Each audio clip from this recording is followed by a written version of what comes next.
প্রথমে বাংলাদেশকে নিয়ে গুজব রটাইছে ইন্ডিয়ার যে মিডিয়াগুলা, তারা ওই মিডিয়াগুলার কথা দইরা তারপরে একজন বিজেপির নেতা, তারপরে মমতা ব্যানার্জি, তারপরে আজকে আবার কি করলো মোদি সরকার, ভারতের সর্বোচ্চ প্রধান নেতা মোদি এবং এই যে প্রিয়াঙ্কা গান্ধী, তারাও বলতেছে আমাদের বাংলাদেশটা তারা স্বাধীন করে দিছে।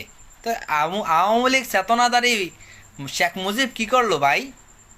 এখন আপনাদের মনে কি কিছু প্রশ্ন জাগে না যে শেখ মুজিব কি করলো, মেজর জিয়া কি করলো, বা আমাদের যে 30 লক্ষ মানুষ শহীদ হইলো তা আমরা কি করলাম, এবং লক্ষ লক্ষ মা বোনের ইজ্জত যে নষ্ট হইলো তারা কি করলো, বাঙালি জাতি কি করলো? সব দিন মোদি আর প্রিয়াঙ্কা গান্ধী আর ইন্ডিয়ার তারাই করলো, তো বাঙালি জাতি কি করলো? এই ধরনের কথাবার্তা আমি মনে করি আমাদের দেশের সার্বভৌমত্বের বিশাল হুমকির মধ্যে আছে। আমাদের ডক্টর মোহাম্মদ ইউনূস